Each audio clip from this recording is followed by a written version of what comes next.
कैसे होई गरीबी के उद्धार हो, इवा होई जाला सब देखा बेकार हो।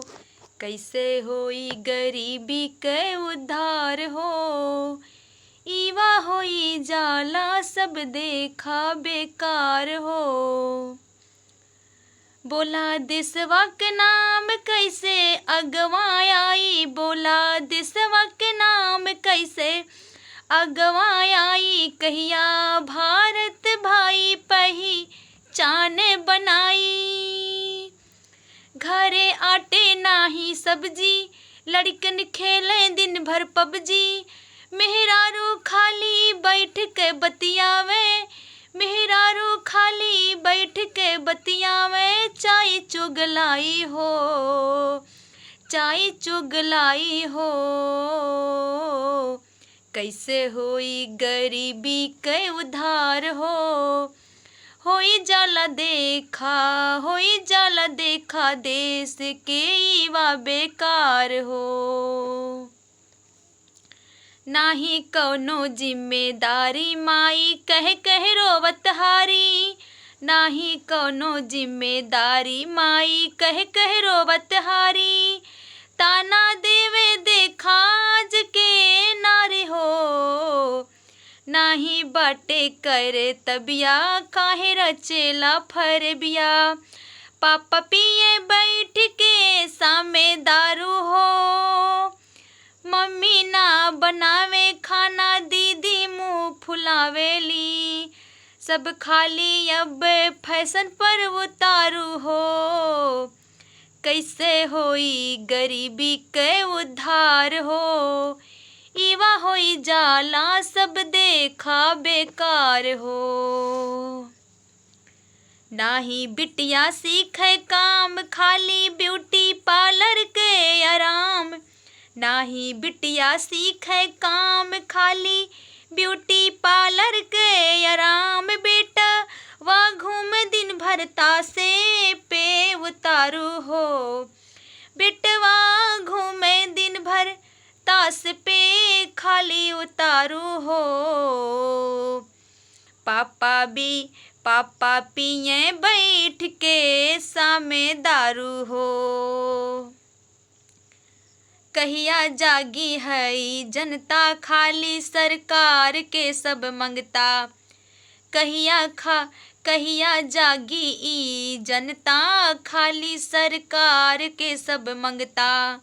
बनल बाड़े सब काहे के भार हो, कैसे होई गरीबी के उद्धार हो।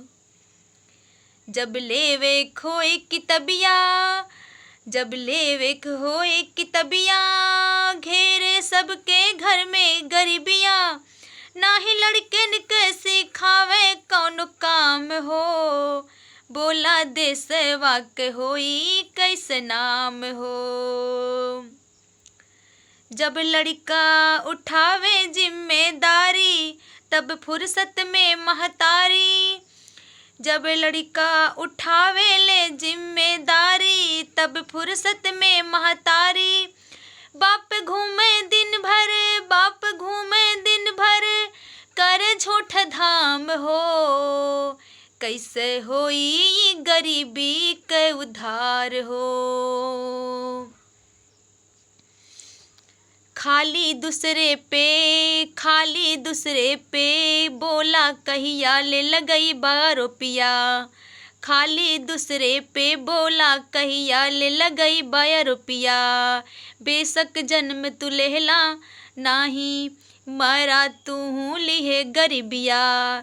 तुम्हें मिले लाए अवसर रोजगार हो, अब तो कराई भारत के उद्धार हो। समझा तू महतारी लड़कन के पढ़े तू भेजा। समझा तू महतारी लड़कन के पढ़े तू भेजा। पापा समझा जिम्मेदारी उठावा घर के खर्चा। पापा समझा जिम्मेदारी, उठावे घर के खर्चा, नाही तो भारत होई जाई खाली बन के चर्चा। पूंजीपति हो बढ़ जई हैं, गरीबी जस के तस रह जाई। पूंजीपति बढ़ हो जई हैं, गरीबी जस के तस रह जाई। दूजे के कहे में तब तो बात ये नाही बने हो पाई। कैसे होई ई गरीबी के उधार हो, ईवा होई जाला देखा सब बेकार हो। रोज जोन मनावे माई खाली हो भगवान के, रोज जोन मनावे माई खाली हो भगवान के।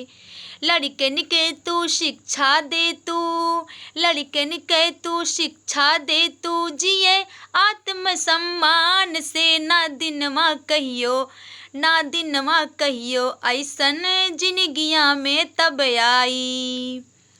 ना दिनवा कहियो ऐसन जिंदगिया में तब आई। बोला कैसे होई गरीबी के उधार हो। भाभी यापन समझा जिम्मेदारी, मुँह न फुलावा। भाई बहन के जैसन तू ये देवर ननद के पावा। ई तो भारत बाटे दोषी नाही खाली सरकार हो। बोला कैसे होई गरीबी के उधार हो। कहे मोहनी बहुत कुछ चाहे लेकिन नहीं मिले समैया। कहे मोहनी बहुत कुछ चाहे लेकिन नहीं मिले समैया। जागेला प्रेरणा नाही, रुके कलम और किताबिया। बोला कैसे होई गरीबी के उधार हो, ईवा होई जाला सब देखा बेकार हो, देखा बेकार हो।